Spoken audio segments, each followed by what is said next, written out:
So in today's class we are going to start with our new chapter and the name of the chapter is three dimensional geometry. अच्छा, एक interesting बात देखी आपने, आपको याद है 11th में 3D चैप्टर का कौन सा चैप्टर था आपका? 11th क्लास में जो आपने इंट्रोडक्शन टू 3D किया था उस चैप्टर का नंबर क्या था? 11th क्लास में जो आपका 3D चैप्टर है इंट्रोडक्शन टू 3D वो था आपका चैप्टर 12, और 12th में जो आपका 3D चैप्टर है उसका नंबर क्या है? चैप्टर 11।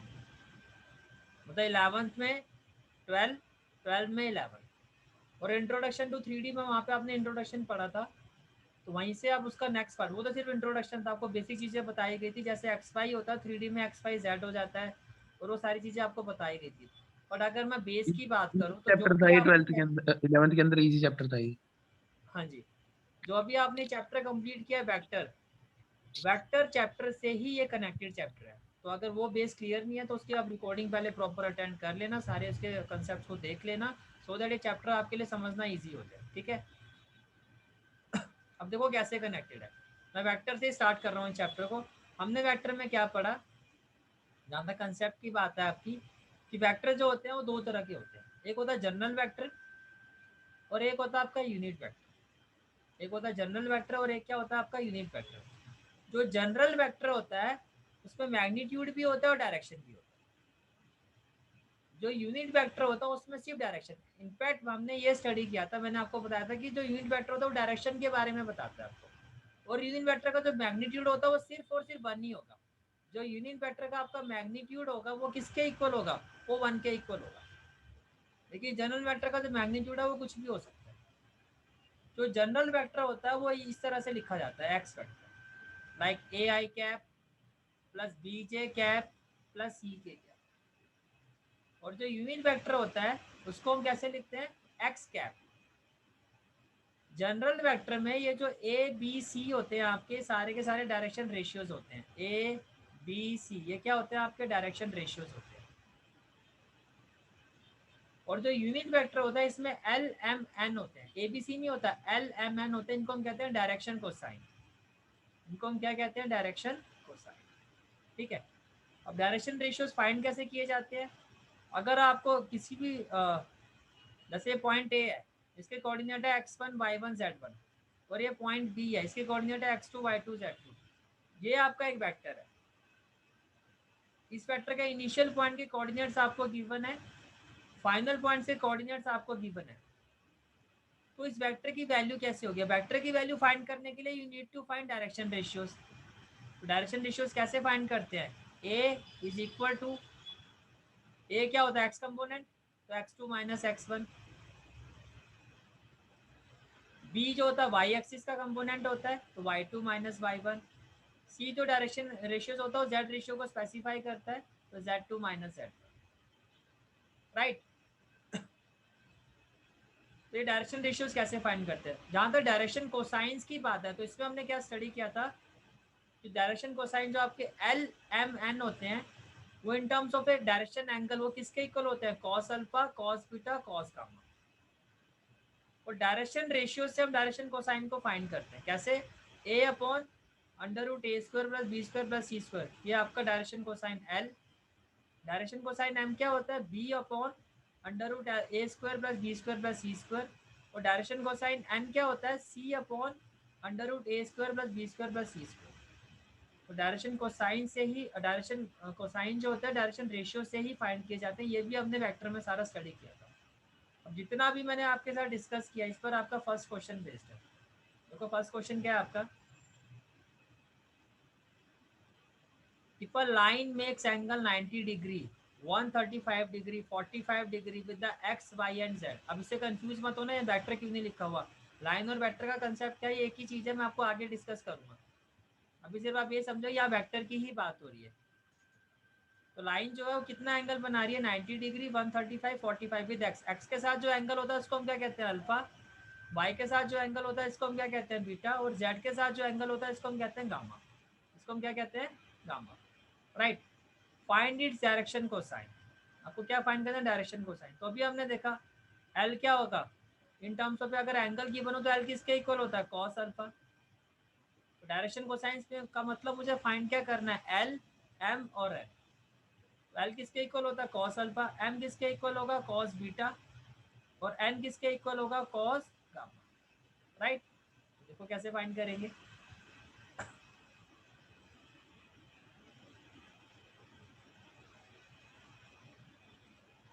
अल्फा 90 डिग्री, बीटा हो गया जो वाई के साथ है वो बीटा हो गया, जो जेड के साथ है वो आपका गामा हो गया, right.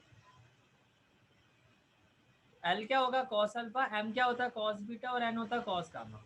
Cos alpha cos 90 degree, cos 90 की वैल्यू क्या होती है 0, तो एल हो गया कॉस 0, एल की वैल्यू क्या होगी 0। बीटा, बीटा है आपका यहाँ पे 135। अब 135 को हम कैसे फाइंड करेंगे, 180 माइनस 45। 135 को मैं क्या लिख सकता हूँ 180 माइनस 45, और 180 minus 45 cos 180 minus theta, second quadrant, second में कॉस नेगेटिव होता है, minus cos 45।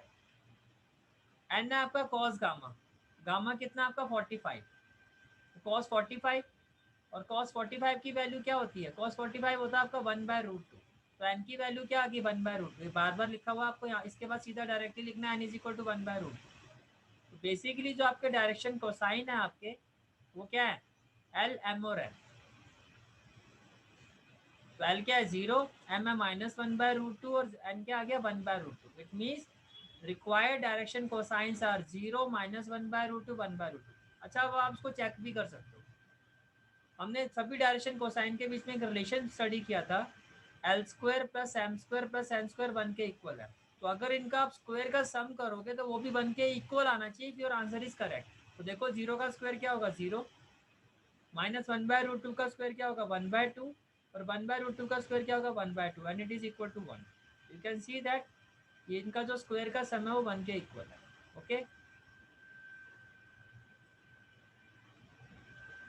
Now next question is question number 2। Question क्या है आपका, find the direction cosine of a line which makes equal angle with the coordinate axis. क्या कहा कि आपको एक डायरेक्शन कोसाइन फाइंड करने हैं जो इक्वल एंगल बनाएंगे कोऑर्डिनेट एक्सिस के साथ। आपको याद होगा भी मिसलिनियस में भी एक ऐसा क्वेश्चन हमने किया था, find the direction cosine which makes equal angle with the coordinate axis. का मतलब क्या हुआ कि अल्फा बीटा गामा ये कोऑर्डिनेट एक्सिस के साथ जो ये एंगल्स बनते हैं सभी इक्वल है, सबकी वैल्यू क्या इक्वल है। तो डायरेक्शन कोसाइन की वैल्यू क्या होगी वो आपको फाइंड करना है। तो देखो कैसे करेंगे इस क्वेश्चन को। First of all let the direction cosine of the line makes an angle alpha with each of coordinate axis. हमने क्या माना कि जो लाइन है वो सभी कोऑर्डिनेट एक्सिस के साथ जो एंगल बना रही है वो अल्फा है सभी के साथ। इट मीन जो एल है आपका वो भी क्या होगा कॉस अल्फा, एम भी क्या होगा कॉस अल्फा क्योंकि एंगल सेम है, और एन भी, एन का मतलब लाइन जो जेड एक्सिस के साथ एंगल बनाएगी वो भी सेम है cos alpha. According to the question we know that L square plus M square plus N square इनके बीच में क्या रिलेशन होता है कि इनके स्क्वायर का जो सम होता है वो 1 के इक्वल होता है। It means cos square alpha plus cos square alpha plus cos square alpha it is equal to 1, and then 3 cos square alpha क्या आ जाएगा 1, और कॉस स्क्वायर अल्फा हो गया आपका 1/3। तो कॉस अल्फा की वैल्यू क्या हो जाएगी +-1/√3। It mean the direction cosine of the line which is equally inclined to the coordinate axis are +-1/√3 plus. अभी आपने क्वेश्चन मिसलिनियस में कंप्लीट किया था क्वेश्चन, सेम देखो सेम आंसर आ रहा है क्योंकि क्वेश्चन ही सेम है आपका। तो देखो वेक्टर से क्वेश्चन भी आपके मैच हो गए। नेक्स्ट है question number 3 and the question is if a line has direction ratio then what are the direction cosine. मैंने अभी आपको रिलेशन बताया था, मैंने क्या कहा था आपको कि डायरेक्शन रेशियोज क्या होते हैं आपके ए बी सी, और ए बी सी अगर डायरेक्शन कोसाइन फाइंड करना हो तो क्या होता है L upon L is equal to क्या होगा आपका ए upon √a² plus b² plus c²। और यही अगर आपको m की वैल्यू फाइंड करनी है तो m किसके इक्वल होगा b अपॉन, और यही अगर आपको n की वैल्यू फाइंड करनी है तो n के लिए क्या हो जाएगा c upon √a² plus b²। ये आपका कॉमन है, ये सबके साथ होगा। तो डायरेक्शन रेशियो से डायरेक्शन कोसाइन कैसे फाइंड किए जाते हैं ये आपको हम ऑलरेडी डिस्कस कर चुके हैं। तो इन दिस क्वेश्चन जो आपका a है वो -18 है, b आपका 12 है, c आपका -4 है। अब देखो आपको करना कैसे इस तरह के क्वेश्चन को, आपकी प्रेजेंटेशन कैसे, आपको क्या करना है पहले ही आप √a² plus b² plus c² को फाइंड कर लो, लाइक √ऑफ -18² प्लस 12² प्लस -4²। ये क्या हो गया 324 ये हो गया 144 और ये हो गया 60 और ये आ जाएगा आपका स्क्वायर रूट ऑफ 484। 484 का स्क्वायर रूट क्या होता है 22। अब फॉर्मूला क्या होता है, आपको एल फाइंड करना है। एल क्या होता है, ए आपका क्या है -18, बी आपका क्या है 12 और सी कितना आ गया आपका -4 और जो इसका under root of A square plus B square plus C square ये आपका आ गया 22। बस अब आपको वैल्यू पुट करनी है। यू कैन सी दैट अगर मुझे एल फाइंड करना है तो एल क्या होगा ए बाय दिस, ए आपका कितना है -18 और ये आपकी रूट वैल्यू कितनी है 22, ये आ गया -9/11। इन केस अगर मुझे एम फाइंड करना है तो ये क्या होगा बी बाय दिस, बी आपका कितना है 12/22 6/11। इन केस अगर मुझे एन फाइंड करना है तो एन क्या होगा सी दैट इज -4/दिस, ये हो गया -2/11। तो जो मेरा डायरेक्शन कोसाइन आएगा वो क्या होगा आपका -9/11 6/11 और -2/11। तो अभी तक जो भी कॉन्सेप्ट मैंने इंट्रोडक्शन में डिस्कस किया था इस चैप्टर के, वहां तक आपके 3 क्वेश्चन हो गए। अब नेक्स्ट क्वेश्चन करने से पहले अब न्यू कंसेप्ट आता है आपका। न्यू कंसेप्ट क्या है आपका, अगेन ये कंसेप्ट भी वेक्टर से ही रिलेटेड है। देखो से आपका एक वेक्टर एक्स है a1 i cap plus b1 j cap plus c1 k cap और वेक्टर y की वैल्यू क्या a2 i cap plus b2 j cap plus c2 k cap. हमने ये स्टडी किया था कि अगर इन दो वेक्टर्स के बीच में एंगल फाइंड करना हो उसके हमारे पास दो मेथड है, एक कॉस थीटा किसके इक्वल होता है जो हमने डॉट प्रोडक्ट से फाइंड किया था, X vector dot Y vector upon magnitude of X vector magnitude of Y vector. दूसरा होता है क्रॉस प्रोडक्ट से भी हम एंगल फाइंड कर सकते हैं, that is sine theta, that is magnitude of X vector into Y vector upon magnitude of X vector magnitude of Y vector. अब अगर आप ध्यान से देखो, अगर मैं यहाँ डॉट प्रोडक्ट करता हूँ, अगर मैं यहाँ इनकी वैल्यू पुट करता हूँ, कैन आई से दैट जब मैं एक्स वेक्टर और वाई वेक्टर का डॉट प्रोडक्ट फाइंड करूंगा तो क्या होगा a1 डॉट a2, तो a1 a2 भाई जे तो 1 हो जाता तो ये हो जाएगा plus b1 b2 plus c1 c2 upon under root क्या हो जाएगा मैग्नीट्यूड ऑफ एक्स फैक्टर क्या होगा under root a1 square plus b1 square plus c1 square. Magnitude of Y vector क्या होगा a2 square plus b2 square plus c2 square. ये हो गया आपका। अच्छा मुझे एक बात बताओ, अगर x और y वेक्टर परपेंडिकुलर हो तो इस थीटा की वैल्यू क्या होगी, अगर ये दोनों वेक्टर परपेंडिकुलर हो थीटा की वैल्यू क्या होगी 90। तो can I say that cos 90 जो होता है वो आपका 0 के इक्वल होता है। और ध्यान से देखो अगर ये 0 है तो डिनोमिनेटर की जो सारी वैल्यू जब 0 से मल्टीप्लाई होगी तो ये 0 हो जाएगा। इट मीन्स अगर दो वेक्टर परपेंडिकुलर हो, अगर दो वेक्टर परपेंडिकुलर हो तो क्या रिलेशन आपके पास आएगा a1 a2 plus b1 b2 plus c1 c2 equal to 0। मैं भी आपको प्रेजेंटेशन से दिखाता हूँ। मैंने क्या कहा, अगर ये तो नॉट वेक्टर डिफाइंड हो जाएगा ना, हाँ जी नॉट डिफाइंड हो जाएगा ये तो, नहीं मैं आपको अगर मैंने क्या डिनोमिनेटर में कहा 0 वो आ मैं जाएगा तो। प्रैक्टिकली देखो, मैंने कहा अगर एक्स वेक्टर वाई वेक्टर के परपेंडिकुलर है तो आपने स्टडी किया था कि अगर परपेंडिकुलर तो जिनका डॉट प्रोडक्ट होता है वो 0 होता है। अच्छा ये बताओ, ये तो पढ़ा है ना आपने, अगर दो वेक्टर परपेंडिकुलर उनका डॉट प्रोडक्ट 0 होता है, ये हमने पढ़ा था। तो डॉट प्रोडक्ट की वैल्यू यही तो थी आपकी, अगर दो वेक्टर परपेंडिकुलर तो उनका डॉट प्रोडक्ट 0 होता है। और यहाँ पे हमने अभी ये देखो एक्स वेक्टर क्या था आपका a1 i cap plus b1 j cap plus c1 k cap और वाई वेक्टर क्या था हमारा a2 i cap b2 j cap plus c2 k cap. तो मैंने कहा X vector dot Y vector, तो क्या करोगे i डॉट i1 तो a1 a2 plus b1 b2 plus c1 c2। तो हमने ऑलरेडी वेक्टर चैप्टर में क्या स्टडी किया था कि अगर दो वेक्टर परपेंडिकुलर तो ये डॉट प्रोडक्ट 0 होता है। तो अगर मैं इसकी जगह 0 रखूंगा तो ये आपका क्या हो गया, ये 0 के इक्वल हो गया। तो आपने एक नया कंसेप्ट सीखा, वो क्या सीखा आपने कि अगर दो वेक्टर परपेंडिकुलर होते हैं तो उनके डायरेक्शन रेशियोज का यूज करके भी हम प्रूव कर सकते हैं कि वो परपेंडिकुलर है। कैसे, अगर दो वेक्टर्स के बीच में अगर दो वेक्टर्स के डायरेक्शन रेशियोज गिवन हो या हमें पता हो कि डायरेक्शन रेशियोज क्या है, तो हम इस रिलेशन को सेटिस्फाई करवा के देखेंगे कि अगर A1 A2 plus B1 B2 plus C1 C2 zero के इक्वल आ गया तो ये प्रूफ हो जाएगा कि वो दो वेक्टर परपेंडिकुलर है। तो ये आपने एक नया कंसेप्ट सीखा, if two vectors are perpendicular then relation between the direction ratios is A1 A2 plus B1 B2 plus C1 C2 किसके इक्वल होगा? जीरो। अच्छा, और आपने क्या स्टडी किया था हमने कि अगर दो वेक्टर्स पैरेलल हो या कोलिनियर हो तो उनके बीच में क्या रिलेशन होता है कि जो उनका क्रॉस प्रोडक्ट होता है वो जीरो के इक्वल होता है, या एक्स वेक्टर जो होता है लैम्डा इंटू वाई वेक्टर के इक्वल होता है। और मैंने आपको क्या कहा था कि जो मेजर जो यूज में सबसे ज्यादा होता है, जो इजी होता है, वो ये रिलेशन होता है आपका कि एक्स वेक्टर जो एक वेक्टर जो होता है दूसरे वेक्टर के प्रोपोर्शनल होता है। क्या होता है? प्रोपोर्शनल। तो देखो आप, अगर मैं अब इसी सिचुएशन को लेके आगे जाता हूँ तो एक्स वेक्टर की वैल्यू आपकी ये है, ये आपकी एक्स वेक्टर की वैल्यू है, ये आपकी एक्स वेक्टर की वैल्यू है लैम्डा, ये आपकी वाई वेक्टर की वैल्यू है।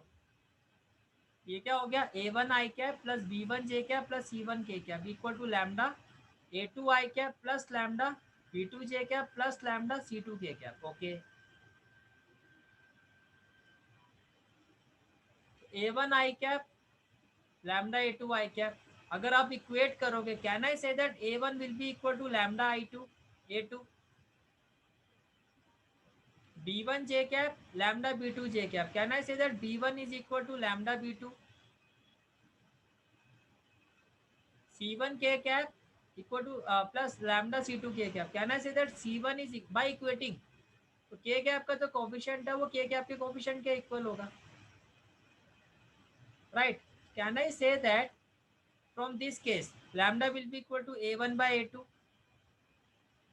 from this case lambda is equal to B1 by B2, and from this case lambda is equal to C1 by C2। भाई lambda तो कांस्टेंट है, कांस्टेंट की वैल्यू तो सेम होती है। तो from this relation we can say that A1 by A2 is equal to B1 by B2 is equal to C1 by C2। Basically जो आपने अभी तक सीखा वो क्या सीखा? आपने ये सीखा कि अगर हमें डायरेक्शन रेशियोज गिवन हो, अगर हमें दो वेक्टर्स के डायरेक्शन रेशियोज गिवन हो तो हम प्रूव कर सकते हैं कि वो वेक्टर परपेंडिकुलर है या नहीं है। कैसे? अगर A1 A2 plus B1 B2 plus C1 C2 zero के इक्वल आएगा, it means those two vectors are perpendicular. और अगर हमें डायरेक्शन रेशियोज गिवन हो तो हम प्रूव कर सकते हैं कि दो वेक्टर्स पैरेलल है या कोलिनियर है। दोनों के लिए कंडीशन क्या होगी कि जो उनके डायरेक्शन रेशियोज प्रोपोर्शनल है या नहीं है। अगर A1 bye A2 equal to आता है B1 bye B2 equal to आता है C1 by C2, it means those two vectors are parallel और कोलिनियर। दोनों के लिए कंडीशन सेम होती है। तो 3D में वेक्टर का कंसेप्ट आपका और एक्सटेंड हो गया, और देखो फॉर्मूले इजी हो गए। ठीक है, अब देखो इसका यूज कैसे करना वो हम समझते हैं। अब क्वेश्चन नंबर 4 देखो क्या है आपका। Question number 4 is show that point A, ये आपका ए के कोऑर्डिनेट गिवन है, ये बी के कोऑर्डिनेट गिवन है, ये सी के गिवन है। अब देखो ए बी को यूज करके मैं एक वेक्टर के डायरेक्शन रेशियोज फाइंड कर सकता हूँ। क्या? A1 B1 C1। सिमिलरली मैं ए बी सी या ए सी को यूज करके मैं अनदर वेक्टर के कोऑर्डिनेट डायरेक्शन रेशियोज फाइंड कर सकता हूँ जो होंगे A2 B2 और C2।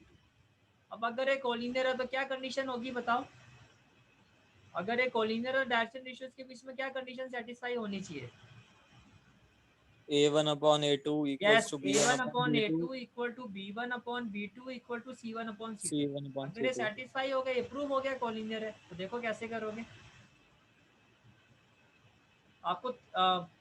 अब देखो प्रेजेंटेशन भी देखो, आपको एग्जाम में भी ऐसे करके आना। आपको बहुत ब्रॉड शीट मिलती है, प्रॉपर सामने सामने लिखो। डायरेक्शन रेशियो जो आपने ए बी फाइंड किया, A1 क्या होगा? x2 माइनस x1 -1 -2, ये हो गया -3। B1 क्या होगा? y2 minus y1 -2 -3 -5। C1 क्या होगा? z2 minus z1 1 -4 -3। Okay, then direction ratios of BC y2 minus y1 5 minus minus क्या होगा? +1 6। x2 माइनस x1 हो गया 5 प्लस 1 6, अब y2 minus y1 8 minus minus क्या plus 2 10, z2 minus z1 7 minus 1 ये कितना हो गया 6। अब देखो ये प्रोपोर्शनल है या नहीं, आप यहीं जज कर सकते हो। -3/6 कितना होगा -1/2, -5/10 कितना होगा -1/2, -3/6 -1/2। You can see that a1/a2 जो है आपका वो b1/b2, तो हमने क्या लिखा 4 कोलिनियर।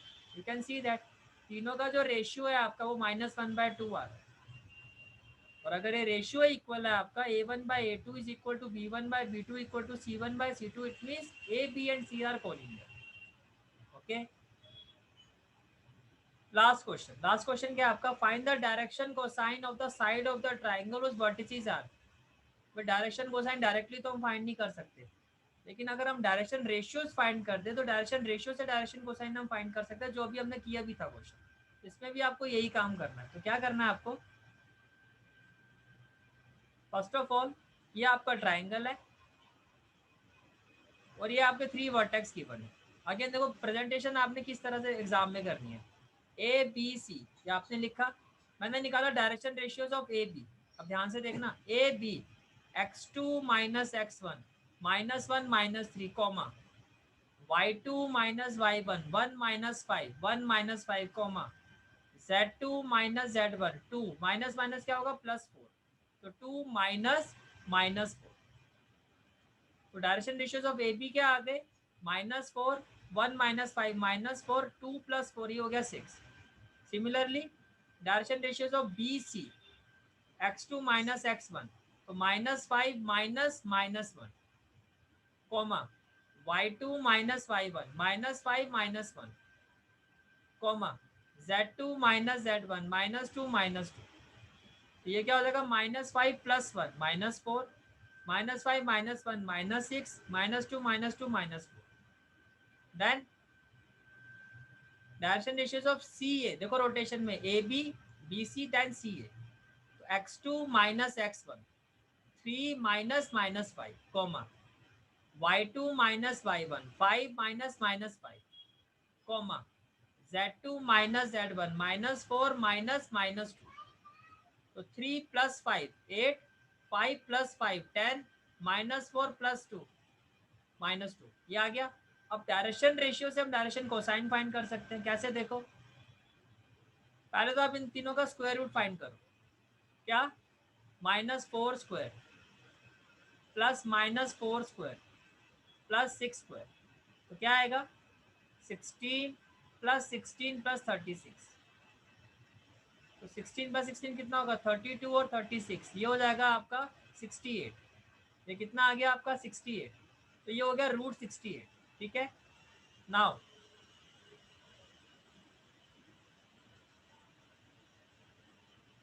अब √68 अब आपके पास आ गया √68। अगर मैं 68 का एलसीएम निकालता हूँ तो क्या आएगा 2 3 जा 6 2 4 जा 8 2 1 जा 2 7 जा 14 17 1 जा 17। तो √68 की वैल्यू क्या आ गई आपकी, √68 विल बी इक्वल टू 2√17। जैसे आपके पास ये वैल्यू आ गई तो इसका डायरेक्शन कोसाइन क्या होगा -4/2√17, और ये क्या होगा -4/2√17, और ये भी क्या होगा 6/2√17। ये कैंसिल हो जाएगा, -2/√17 -2/√17 एंड 3/√17, ये इसके डायरेक्शन कोसाइन आ गए। ऐसे आपको बीसी के केस में करना है। देखो -4 -4 और 6 -4 -4 और -6, इट मीन्स ये भी आपका √68 ही आएगा, और इसकी वैल्यू भी क्या होगी 2√17। तो जब इसके डायरेक्शन कोसाइन फाइंड करोगे तो क्या होगा -4/2√17 -6/2√17 एंड -4/2√17, ये भी कैंसिल हो जाएगा, -2/√17 -3/√17 and -2/√17। Then direction ratios direction cosine of c a, तो क्या करोगे again 8 square plus 10 square plus -2 square. अगर 8 का स्क्वायर करोगे तो क्या आएगा 64, 10 का स्क्वायर करोगे 100, -2 का स्क्वायर करोगे 4, ये कितना आ जाएगा आपका 168। और जब आप इसका स्क्वायर रूट फाइंड करोगे क्या है आपके पास स्क्वायर रूट ऑफ 168, जब इसका स्क्वायर रूट फाइंड करोगे तो क्या आएगा, 2 8 जा 16, 2 4 जा 8, 2 4 जा 8, 2 2 जा 4, 2 2 जा 4, 2 1 जा 2, 21, 3 7 जा 21, 7 1 जा 7। तो देखो किसके पेयरिंग हो रही है, 2 का पेयर हो गया, और 7 3 जा 21, 21 2 जा 48, तो 2 रूट 48। तो देखो सभी के डिनोमिनेटर में क्या आएगा, 2 रूट 42। एक मिनट, 7 3 जा 21, 21 2 जा 42, 42 आएगा फिर। तो रूट 168 को हम कैसे लिखेंगे, 2 रूट 42। तो सभी डायरेक्शन रेशियोज के नीचे 2 root 42, 8 by 2 root 42, 10 by 2 root 42 minus 2 by 2 root 42। जब इसको सिंप्लीफाई करोगे, 2 4 जा 8, 4 बाय रूट 42, 2 5 जा 10, 5 by root 42 minus 1 by root 42। तो यही आपको इस क्वेश्चन में फाइंड करना। ओके